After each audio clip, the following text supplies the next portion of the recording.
Welcome friends. 2018ல தமிழ்நாட்டுல நடந்த ரொம்பவே ஷாக்கிங்கான ஒரு கொடூரமான வழக்க பத்தி தான் இந்த வீடியோல பார்க்க போறோம். இந்த கேஸ கேட்டு முடிக்கும்போது உங்களுக்கே பயங்கர அதிர்ச்சியா இருக்கும். ஏன்னா ஒரு பெண்ணால இந்த அளவுக்கு ஒரு கொடூரமான விஷயத்த பண்ண முடியுமா அப்படின்னு சொல்லிட்டு கண்டிப்பா இந்த கேஸ கேட்கும்போது உங்களுக்கே தோணும். அப்படி என்ன வழக்கு இது? இந்த வழக்குல உண்மையிலேயே என்ன நடந்துச்சு அப்படிங்கிறது தான் இந்த வீடியோல நம்ம டீட்டெயில்டா பார்க்க போறோம். வீடியோவ எந்த ஒரு இடத்துலயுமே ஸ்கிப் பண்ணாம பாருங்க. அதுக்கு முன்னாடி நீங்க இன்னும் நம்ம சேனல சப்ஸ்கிரைப் பண்ணலைன்னா மறக்காம சப்ஸ்கிரைப் பண்ணுங்க. வீடியோவுக்கு ஒரு லைக் குடுக்கலைன்னா, மறக்காம ஒரு லைக் குடுத்துருங்க. சரியா அக்டோபர் 13, 2018 சென்னையில இருக்க திருவான்மியூர் அப்படிங்கிற பீச்சுக்கு ஒரு இளம் தம்பதி போயிருக்காங்க. இவங்க 2 பேத்துக்குமே இப்ப ரீசென்ட்டா தான் கல்யாணம் ஆயிருக்கு. இன்னும் சொல்லப்போனா, கடந்த 1 மாசத்துக்கு முன்னாடி தான் இவங்க 2 பேத்துக்கும் திருமணம் ஆயிருக்கு. திருமணமான நாள்ல இருந்து மனைவி வந்து கணவன்கிட்ட ரொம்ப ஒரு டிஸ்டன்ஸ மெயின்டெயின் பண்ணியிருக்காங்க. இவங்க 2 பேத்துக்குள்ள இன்னுமே ஒரு நெருக்கம் வரல. கல்யாணம் ஆகி 1 மாசம் ஆயிருந்தாலும், அவங்க மனைவி வந்து தன்னுடைய கணவர்ட்ட எந்தவித இன்ட்ரெஸ்ட்டுமே காட்டாம இருந்திருக்காங்க. கணவர் அவங்கள்ட்ட வந்து அன்பா பேசினா கூட அத கண்டுக்காமயே இருந்திருக்காங்க. இவர பிடிக்காத மாரியே கடந்த 1 மாசமா நடந்துகிட்டு இருக்காங்க. இது அவங்க கணவருக்கு ஒரு மாதிரியா இருந்திருக்கு. இருந்தாலும், இப்ப தான் கல்யாணம் ஆயிருக்கு. போக போக சரியாயிரும்னு சொல்லிட்டு, அத சகிச்சுக்கிட்டு அவரும் வாழ்ந்துகிட்டே இருந்தாரு. இப்படியே தான் 1 மாசம் போயிருக்கு. சரியா அக்டோபர் 13, 2018 அன்னைக்கு டேட்ல தான் அவங்க மனைவி அவர்கிட்ட ரொம்ப சந்தோஷமா பேசியிருக்காங்க. அதாவது கல்யாணமாகி 1 மாசம் தன்னுடைய கணவர்ட்ட எந்தவித இன்ட்ரெஸ்ட்டுமே காட்டல. அன்னைக்கு அக்டோபர் 13ஆம் தேதி ரொம்ப சந்தோஷமா பேசியிருக்காங்க. அவர்கிட்ட ரொம்ப அன்பா பேசியிருக்காங்க. "இன்னைக்கு நம்ப எங்கேயாவது வெளிய போலாமான்னு?" சொல்லிட்டு கேட்டிருக்காங்க. அவருடைய கணவருக்கு ரொம்பவே சந்தோஷம். தன்னுடைய மனைவி 1 மாசமா தன்கிட்ட எந்தவித இன்ட்ரெஸ்ட்டுமே காட்டல.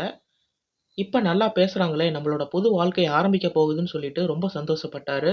அவங்க மனைவிகிட்டயே கேட்டிருக்காரு. "எங்க போகலான்னு சொல்லு. நீ சொல்ற இடத்துக்கே போகலான்னு" சொல்லிட்டு அவரும் சொல்லியிருக்காரு. அவங்க மனைவி ஏதாவது பீச்சுக்கு போகலாம். பீச்சுக்கு போய் ரொம்ப மனசு விட்டு பேசலாம் அப்படின்னு சொல்லிட்டு சொல்லியிருக்காங்க.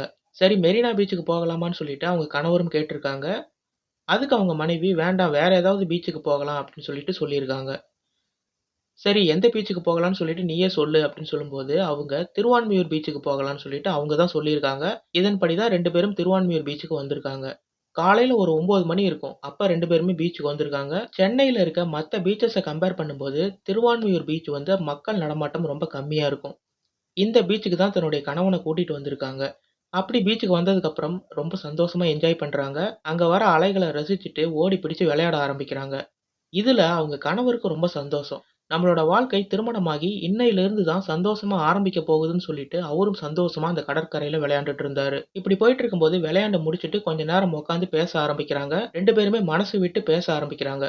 திருமணமாகி 1 மாசம் கழிச்சு இப்ப தான் 2 பேருமே மனசு விட்டு பேச ஆரம்பிக்கிறாங்க. கொஞ்ச நேரம் பேசி முடிச்சதுக்கப்புறம் அவங்க மனைவி என்ன சொல்றாங்கன்னா, "நம்ம 2 பேரும் விளையாட ஆரம்பிக்கலாம். அதாவது கண்ணாமூச்சி விளையாடலாமான்னு?" சொல்லிட்டு கேட்டிருக்காங்க. அதுக்கு அவங்க கணவருக்கு பெருசா இன்ட்ரெஸ்ட் இல்ல. இருந்தாலும் புது மனைவி கேட்கறாங்களே அப்படின்னு சொல்லிட்டு, சரி விளையாடலாம் அப்படின்னு சொல்லிட்டு அவரும் சொல்லியிருக்காரு. "முதல்ல நீங்க கண்ண கட்டிக்கோங்க, என்ன கண்டுபிடிங்க. அடுத்ததா நான் கண்ண கட்டிக்கிறேன், உங்கள கண்டுபிடிக்கிறேன்னு" சொல்லிட்டு அவங்க மனைவி சொல்றாங்க. அவரும் சரின்னு சொல்லிட்டு கண்ண கட்டிக்கிறாரு. மனைவி வந்து அவங்க கொண்டு வந்திருந்த கர்ச்சீப் எடுத்து அவருடைய கண்ண கட்டுறாங்க. அப்ப அவருடைய கண்கள் மூடுது. உலகம் ஃபுல்லா இருட்டாக ஆரம்பிக்குது. இதுக்கப்புறம் அவரு வெளிச்சத்தையே பார்க்க மாட்டாரு அப்படிங்கிறது அப்ப அவருக்கு தெரியல. இப்ப கணவனோட கண்ண கட்டுனதுக்கு அப்புறம் பக்கத்துல ஒரு இடத்துல போய் நிக்கிறாங்க. அவங்க கணவரும் கைகள முன்னாடி நீட்டினபடி தன்னுடைய மனைவிய தேடிட்டு இருக்காரு. அதாவது கண்ணாம்பூச்சி விளையாட்டுல அவங்க மனைவிய கண்டுபிடிக்கிறதுக்காக தேடிட்டு இருக்காரு. இந்த டைம்ல தான் யாரும் கொஞ்சம் கூட எதிர்பார்க்காத டைம்ல ஒரு மர்ம நபர் அங்க வந்திருக்காரு. யாருமே எதிர்பார்க்காத டைம்ல அவருடைய கணவன் தலையில பயங்கரமான முறையில தாக்க ஆரம்பிக்கிறாரு. ஒரு இரும்பு கம்பிய வச்சு தலையிலே ஓங்கி அடிக்கிறாரு. இதுல அந்த கணவன் அதே இடத்துல சுருண்டு விழுகுறாரு. அதுக்கப்புறமும் கத்திய வச்சு அவர கொடூரமான முறையில குத்தியிருக்காங்க. குத்திட்டு அவங்க மனைவி கிட்ட இருக்க 12 சவரன் நகைய புடுங்கிட்டு, அதுவும் அவங்க போட்டிருந்த தாலியோட பிடுங்கிட்டு அங்கருந்து அந்த நபர் எஸ்கேப் ஆயிடுறாங்க. இந்த மாரி நடந்துருச்சுன்னு சொல்லிட்டு அவங்க மனைவி பயங்கரமா அலற ஆரம்பிக்கிறாங்க. அந்த பீச் வந்து ஆட்கள் நடமாட்டம் ரொம்ப கம்மியா இருக்கிற பீச். இருந்தாலும் அங்க இருந்த ஒரு சில பேர் அத பார்க்குறாங்க. ஒருத்தர் ரத்த வெள்ளத்துல பீச் மணல்ல விழுந்து கிடக்கிறதையும் பார்க்குறாங்க. பக்கத்திலேயே ஒரு பெண் அலறிட்டு இருக்கிறதையும் பார்க்குறாங்க. பார்த்துட்டு அந்த கணவன மீட்டு பக்கத்துல இருக்க அடையாறு மருத்துவமனையில சேர்க்குறாங்க. அடையாறுல இருக்க ஒரு தனியார் மருத்துவமனையில அவர சேர்த்திருக்காங்க. இந்த மாரி ஒரு சம்பவம் நடந்ததுனால, அவங்க மனைவி ரொம்ப அதிர்ச்சியில இருக்காங்க. இன்னைக்கு தான் தன்னுடைய வாழ்க்கை ஆரம்பிக்க போகுதுன்னு சொல்லிட்டு 2 பேருமே முடிவு பண்ணிட்டு தான் இந்த பீச்சுக்கே வந்தாங்க. அப்படி இருக்கும்போது, இன்னைக்கே அவங்க வாழ்க்கை முடிஞ்சு போயிருமோ அப்படின்னு சொல்லிட்டு அவங்க மனைவி ரொம்பவே பயப்பட்டாங்க. இந்த விஷயம் உடனடியா போலீஸ்க்கும் தகவலா கிடைக்குது. உடனடியா திருவான்மியூர் போலீஸ் வந்து அந்த பீச்சுக்கு வராங்க. அவங்க மனைவி கிட்ட விசாரணை பண்ண ஆரம்பிக்கிறாங்க. முதல்ல போலீஸ் என்ன பண்றாங்கன்னா, அவங்க மனைவி கிட்ட தான் விசாரணை பண்றாங்க. நீங்க எப்ப பீச்சுக்கு வந்தீங்க? என்ன நடந்துச்சுன்னு சொல்லிட்டு தெளிவா சொல்லுங்கன்னு சொல்லிட்டு கேட்டிருக்காங்க. அவங்க மனைவியும் நடந்த எல்லாத்தையுமே சொல்றாங்க. எங்க 2 பேத்துக்கும் ரீசென்ட்டா தான் சார் கல்யாணம் ஆயிருக்கு. 1 மாசத்துக்கு முன்னாடி தான் மேரேஜ் ஆயிருக்கு. 2 பேரும் திருவான்மியூர் பீச்ச சுத்தி பார்க்கலாம், கொஞ்ச நேரம் என்ஜாய் பண்ணலான்னு சொல்லிட்டு தான் வந்தோம். அப்ப யாருன்னே தெரியாத ஒரு நபர் என்னுடைய கணவர அடிச்சு போட்டுட்டு, என்கிட்ட இருக்க நகைகள பறிச்சுட்டு ஓடிட்டாருன்னு சொல்லிட்டு அவங்க மனைவி சொல்றாங்க. இதுல போலீஸ்க்கு ஒரு சந்தேகம். "அது ஏன் உங்க கணவர மட்டும் தாக்கணும்? உங்கள எதுவுமே பண்ணாம போய்ட்டாங்களே!" அப்படின்னு சொல்லிட்டு ஒரு சந்தேகம் இருந்திருக்கு. அதே டைம்ல இந்த இடத்துல ஏதாவது சிசிடிவி ஃபுட்டேஜ் இருக்குமான்னு சொல்லிட்டு செக் பண்ணி பார்க்குறாங்க. அந்த பீச்ச சுத்தியுமே நெறைய இடத்துல சிசிடிவி கேமரா இருந்திருக்கு. போலீஸ்க்கு நெறைய சிசிடிவி ஃபுட்டேஜ் கிடைச்சிருக்கு. அதுல அந்த பீச்ல என்ன நடந்துச்சுன்னு சொல்லிட்டு எக்ஸாக்ட்டா பதிவாகுற மாரி ஒரு சிசிடிவி ஃபுட்டேஜ் போலீஸ்க்கு கிடைச்சிருக்கு. அத செக் பண்ணி பார்க்கும்போது தான் ஒட்டுமொத்த போலீஸ் அதிகாரிகளுமே அதிர்ந்து போயிட்டாங்க. அந்த சிசிடிவி ஃபுட்டேஜ்ல என்ன இருக்கு அப்டின்னா, தன்னுடைய கணவர கொன்ன அந்த மர்ம நபர்கிட்ட அவங்க மனைவி பேசிட்டு இருக்கிறது பதிவாயிருக்கு. அது மட்டும் இல்ல அந்த நகைகள இவங்களே தான் கழட்டி குடுத்துருக்காங்க. அவரு வந்து பறிச்சுட்டு போகல. இவங்களே தான் அவர்கிட்ட கழட்டி குடுத்துருக்காங்க அப்படிங்கிறதும் தெரிய வந்திருக்கு. இதனால இந்த கொலையில இவங்களுக்கு சம்மந்தம் இருக்குமோன்னு சொல்லிட்டு போலீஸ் விசாரணை பண்ண ஆரம்பிச்சாங்க. உடனடியா அவங்க மனைவிய கைது பண்றாங்க. கைது பண்ணிட்டு போயிட்டு போலீஸ் ஸ்டேஷன்ல வச்சு விசாரணை பண்றாங்க. அப்பயுமே அவங்க ஒண்ணும் தெரியாத மாரியே நடிக்க ஆரம்பிக்கிறாங்க. போலீஸ் அவங்களோட ஸ்டைல்ல விசாரணை பண்ணும்போது தான் நடந்த மொத்த உண்மையும் சொல்ல ஆரம்பிக்கிறாங்க. இத கேட்ட ஒட்டுமொத்த போலீஸ் அதிகாரிகளும் அதிர்ந்து போயிட்டாங்க. அப்படி அந்த மனைவி போலீஸ் கிட்ட என்ன கன்ஃபஸ் பண்ணாங்க அப்படிங்கிறத இப்ப டீட்டெயிலா பார்த்துரலாம். போலீஸ் அவங்க மனைவி கிட்ட ஒரு பக்கம் விசாரணை பண்ணிட்டு இருக்கும்போதே, அவங்க கணவர் ஹாஸ்பிட்டல்ல ரொம்ப சீரியஸா இருக்காருன்னு சொல்லிட்டு தகவல் வந்திருக்கு. போலீஸ் இந்த தகவல் கிடைச்சு அங்க போறதுக்குள்ளயே அவங்க கணவர் பரிதாபமா இறந்து போயிடுறாரு. அவங்க கணவர் கொடூரமான முறையில தாக்கப்பட்டு 2 நாள் சிகிச்சையில இருந்திருக்காரு. 2 நாளுமே எமர்ஜென்சி வார்ட்ல இருந்திருக்காரு. 2 நாளா ஐசியூல போராடிட்டு இருந்திருக்காரு. 13ஆம் தேதி அவர அட்டாக் பண்ணியிருக்காங்க. 2 நாள் தீவிர சிகிச்சை பிரிவுல இருந்துட்டு 16ஆம் தேதி அவங்க கணவர் பரிதாபமா இறந்து போயிடுறாங்க. இதுக்கப்புறம் திருவான்மியூர் போலீஸ் இத வந்து ஒரு மர்டர் கேஸா பதிவு பண்றாங்க. தொடர்ந்து அவங்க மனைவி கிட்ட கன்ஃபெஷன வாங்குறாங்க. அவங்க கன்ஃபெஷன் வந்து ரொம்பவே அதிர்ச்சியா இருந்துச்சு. ஒரு பெண் வந்து இப்படியெல்லாம் ஒரு நாடகத்த அரங்கேற்ற முடியுமான்னு சொல்லிட்டு போலீஸ்க்கே இந்த கேஸ் வந்து அதிர்ச்சியா தான் இருந்துச்சு. தூத்துக்குடி மாவட்டத்துக்கு பக்கத்துல இருக்க ஒரு கிராமத்தை சேர்ந்தவங்க தான் நந்தினி. நந்தினிக்கு 27 வயசு. நந்தினிக்கு 27 வயசு. அப்ப அவங்க காலேஜ் படிச்சுக்கிட்டு இருக்காங்க. தூத்துக்குடியில இருந்து பக்கத்துல இருக்க விருதுநகருக்கு போய் தான் அவங்க காலேஜ்ல படிச்சுட்டு இருந்தாங்க. அப்படி காலேஜுக்கு அவங்க தினமும் போகும்போது, அந்த பஸ்ல இன்னொரு நபர மீட் பண்றாங்க. அவருடைய பேரு தாஸ். அவரு நந்தினிய விட 4 வயசு சின்னவரு. நந்தினிக்கு 27 வயசு. அவருக்கு அப்ப 23 வயசு தான் இருந்திருக்கு. அவரும் ஒரு காலேஜ்ல படிச்சுட்டு இருக்காரு. தாஸ் ஒரு காலேஜ்ல படிச்சுட்டு இருக்காரு. நந்தினி ஒரு காலேஜ்ல படிச்சுட்டு இருக்காங்க. இவங்க 2 பேருமே பஸ்ல தான் மீட் பண்ணியிருக்காங்க. 2 பேருமே காலேஜுக்கு ஒரே பஸ்ல தான் போக ஆரம்பிச்சாங்க.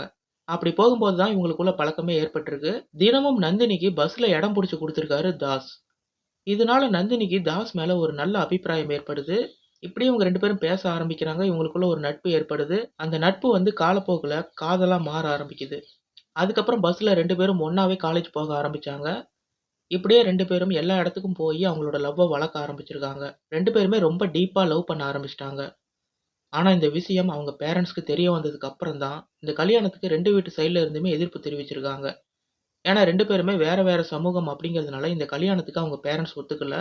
இதனால நந்தினியோட பேரண்ட்ஸ் இவளுக்கு சீக்கிரமா கல்யாணம் பண்ணி வைக்கணும்னு சொல்லிட்டு முடிவு பண்றாங்க. உடனே அவசர அவசரமா ஒரு மாப்பிள்ளைய பார்த்து கல்யாணம் பண்ணி வைக்கிறாங்க. அவருடைய பேர் தான் ரமேஷ்.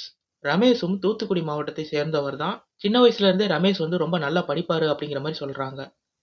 நல்லா படிச்சு அதுக்கப்புறம் சென்னையில இருக்க டிசிஎஸ்ல அவருக்கு சாஃப்ட்வேர் இன்ஜினியரா வேலை கிடைச்சிருக்கு. அதுக்கப்புறம் அவங்க அப்பா, அம்மாவ விட்டுட்டு அங்க போய் தங்கி தான் வேலை பார்த்துக்கிட்டு இருந்தாரு. அவருக்கு நந்தினிய கல்யாணம் பண்ணி வச்சர்றாங்க. அதுக்கப்புறம் நந்தினி அவங்க ஹஸ்பண்ட் வேலை பார்த்துட்டு இருக்க சென்னைக்கே வந்துர்றாங்க. சென்னையில இருக்க பல்லாவரத்துல ஒரு வாடகை வீட்ல 2 பேருமே தங்க ஆரம்பிக்கிறாங்க. சரியா செப்டம்பர் 12ஆம் தேதி 2018.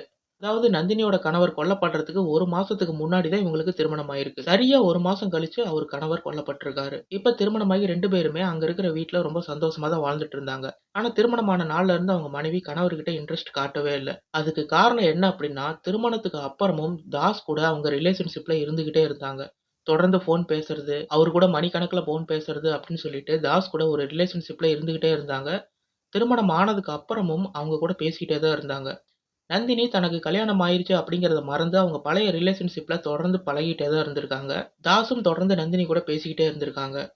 இதனால தான் கல்யாணம் ஆகி 1 மாசம் தன்னுடைய கணவர்ட்ட இன்ட்ரெஸ்ட் காட்டாமயே இருந்திருக்காங்க. இன்னும் சொல்லப்போனா நந்தினிக்கு தன்னுடைய கணவர சுத்தமா பிடிக்கல.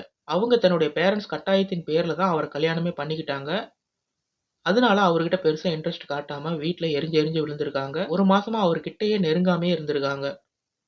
இருந்தாலும் அவர் கணவர் என்ன நெனச்சுக்கிறாருன்னா, இப்பதான் கல்யாணம் ஆயிருக்கு. போக போக சரியாயிருவான்னு சொல்லிட்டு அவரும் சகிச்சுக்கிட்டு வாழ்ந்தாரு. நந்தினியோட கணவர் ரமேஷ்க்கு அப்பவே ரூ. 70,000 சம்பளம் வந்திருக்கு. நல்ல சம்பளம், நல்ல கணவர். ஆனா அவங்க மனைவிக்கு அவங்க பழைய காதலனான தாஸ தான் ரொம்ப பிடிச்சிருக்கு. இப்படியே போயிட்டு இருக்கும்போது தான் நந்தினி ஒரு நாள் கொடைக்கானல் கூட்டிட்டு போயிருக்காங்க. தன்னுடைய கணவர கொடைக்கானல் கூட்டிட்டு போயிருக்காங்க. அங்க போய் தேனிலவு கொண்டாடலான்னு சொல்லிட்டு தான் தன்னுடைய கணவர்ட்ட சொல்லி கூட்டிட்டு போனாங்க. அங்க போனதுக்கப்புறம் ஏதோ ஒரு காரணத்த சொல்லிட்டு திரும்பவும் கூட்டிட்டு வீட்டுக்கே வந்துர்றாங்க. இதற்கு காரணம் என்ன அப்டின்னா, தன்னுடைய பழைய காதலன அந்த இடத்துல வர வச்சு, கொடைக்கானல்லயே வச்சு ரமேஷோட கதைய முடிச்சிடலான்னு சொல்லிட்டு தான் அப்படி கூட்டிட்டே போயிருக்காங்க. அதே மாரி அவங்க கள்ள காதலன அந்த கொடைக்கானலுக்கே வர வச்சிருக்காங்க. அங்க இருக்கிற ஒரு மலையில தள்ளி ரமேஷ கொலை பண்றது தான் இவங்க பிளான். ஆனா அங்க ஆட்கள் நடமாட்டம் நெறைய இருந்ததுனால, அந்த பிளான் தோல்வியில முடிஞ்சிருச்சு. இதையுமே போலீஸ் விசாரணையில நந்தினி சொல்லியிருக்காங்க. அடுத்ததா ஊட்டிக்கு கூட்டிட்டு போயிருக்காங்க. அங்கேயும் வச்சு அவர கொலை பண்ணலான்னு சொல்லிட்டு முடிவு பண்ணியிருக்காங்க. அந்த இடத்துலயும் தாஸ வர வச்சு அவர கொலை பண்ணலான்னு சொல்லிட்டு ஒரு பிளான் போட்டிருக்காங்க. அங்கேயும் அந்த முயற்சி தோல்வியில முடிஞ்சிருக்கு. கிட்டத்தட்ட இந்த 1 மாசத்துல 2 தடவ அவர கொலை பண்றதுக்கு முயற்சி பண்ணியிருக்காங்க. 3வதா தான் திருவான்மியூர் பீச்சுக்கு போகலான்னு சொல்லிட்டு கூப்ட்டுருக்காங்க. அவருடைய கணவரும் வந்திருக்காங்க. அந்த இடத்துக்கு தன்னுடைய கள்ள காதலனான தாஸ வர வச்சிருக்காங்க. அவரு அந்த பீச்ல பதுங்கி இருந்திருக்காரு. இதுக்கப்புறம் கண்ண கட்டிக்கிட்டு கண்ணாமூச்சி விளையாடலான்னு சொல்லிட்டு சொல்ல ஆரம்பிச்சிருக்காங்க. அத நம்புன அவருடைய கணவர் ரமேஷும் கண்ண கட்டிக்கிட்டு அவங்க மனைவிய தேட ஆரம்பிச்சாரு. அதுக்கப்புறம் உடனடியா அவங்க காதலனுக்கு சிக்னல் குடுக்குறாங்க. உடனடியா பதுங்கி இருந்த இடத்துல இருந்து ஓடி ஒரு இரும்பு கம்பிய வச்சு தலையிலேயே அடிச்சிருக்காரு. தலையில அடிச்சது மட்டும் இல்லாம கத்திய வச்சு அவங்க உடம்புல பல இடங்கள்ல கொடூரமான முறையில குத்தியிருக்காரு. இதுல பயங்கரமா இன்ஜூரி ஆயிருக்கு அவருடைய கணவர் ரமேஷ்க்கு. அதுக்கப்புறம் இவங்க போட்டிருந்த நகைய இவங்களே தான் கழட்டி குடுத்துருக்காங்க. தாலி கயிறோட கழட்டி குடுத்துருக்காங்க. ஏன்னா இது ஒரு ராபரி மாரி இருக்கணும்னு சொல்லிட்டு போலீஸ ஏமாத்துறதுக்காக இப்படி பண்ணியிருக்காங்க. இதையும் போலீஸ்கிட்ட அவங்க கன்ஃபெஸ் பண்றாங்க. மேலும் இந்த கொலைக்கு ஒரு பக்காவான பிளான் போட்டிருக்காங்க. சென்னையிலேயே ஆட்கள் நடமாட்டம் இல்லாத பீச் எதுன்னு சொல்லிட்டு அவங்க Googleல சர்ச் பண்ணியிருக்காங்க. அதுல ஒரு 3, 4 பீச் காட்டியிருக்கு. அதுல திருவான்மியூர் பீச்ச தேர்ந்தெடுத்திருக்காங்க நந்தினி. ஏன்னா இந்த இடத்துல ஆட்கள் நடமாட்டம் கம்மியா இருக்கும். அந்த இடத்துல தன்னுடைய காதலன வர வச்சு தன்னுடைய கணவர போட்டு தள்ளிடலான்னு சொல்லிட்டு தான் இந்த பீச்ச தேர்ந்தெடுத்தாங்க. அந்த இடத்துக்கு சரியா ரமேஷையும் கூட்டிட்டு போயிருக்காங்க. மேலும் இன்னொரு ஷாக்கிங்கான விஷயத்தையும் சொல்ல ஆரம்பிச்சிருக்காங்க. அது என்னன்னா, தன்னுடைய கணவர கொலை பண்ணிட்டோம்னா, இவங்க விதவை ஆயிருவாங்க. அதுக்கப்புறம் அவங்க பேரன்ட்ஸ் தாஸ் கூட திருமணம் பண்ணி வச்சுருவாங்கன்னு சொல்லிட்டு தான் இவங்க இந்த மாரியே பண்ணியிருக்காங்க. அதாவது கணவர போட்டு தள்ளிட்டோம்னா, தன்னுடைய பழைய காதலன் கூட தன்ன சேர்த்து வச்சுருவாங்க. அப்படிங்கிற ஒரு எண்ணத்துல தான் தன்னுடைய கணவர கொலை பண்றதுக்கே திட்டம் போட்டிருக்காங்க. கல்யாணம் ஆன நாள்ல இருந்து தொடர்ந்து தாஸ் கூட பேசிக்கிட்டே இருந்திருக்காங்க. தன்னுடைய கணவர எங்க கூட்டிட்டு வரது? எப்படி போட்டு தள்ளலாம்? என்ன பிளான்? அப்படிங்கிறத பத்தியே தான் தொடர்ந்து பேசிட்டு இருந்திருக்காங்க. இது எல்லாமே போலீஸ் விசாரணையில அவங்க கன்ஃபெஸ் பண்ணிட்டாங்க. உடனடியா தாஸ தேட ஆரம்பிக்கிறாங்க. தாஸோட செல்போன் சிக்னல ட்ராக் பண்ண ஆரம்பிக்கிறாங்க. அது மதுரையில இருக்க ஒரு காலேஜுக்கு பக்கத்துல இருக்க ஹாஸ்டல காமிச்சிருக்கு. அங்க இருக்க ஒரு காலேஜ்ல தான் ஹாஸ்டல்ல தங்கி படிச்சுக்கிட்டு இருந்திருக்காரு. உடனடியா தாஸ் இருக்கிற அந்த ஹாஸ்டலுக்கு போறாங்க. அங்க வச்சு அவர கைது பண்றாங்க போலீஸ். அங்கருந்து திருவான்மியூர் போலீஸ் அவர திருவான்மியூருக்கு கூட்டிட்டு வராங்க. அங்க வச்சு 2 பேத்துக்கிட்டயுமே தனித்தனியா விசாரணை பண்ணாங்க. அப்படி நந்தினி கன்ஃபெஸ் பண்ணதையே தான் அப்படியே தாஸும் சொல்லியிருக்காரு. இவங்க 2 பேரும் சேர்ந்து தான் ரமேஷோட கதைய முடிச்சிருக்காங்க அப்படிங்கிறது போலீஸ்க்கு நல்லாவே தெரிய வந்திருக்கு. உடனடியா 2 பேத்தையுமே கைது பண்ணி சிறையில அடைச்சிருக்காங்க. ஒரே மாசத்துல தன்னுடைய கணவர பல வகையில போட்டு தள்ள பிளான் பண்ணியிருக்காங்க அவங்க மனைவி.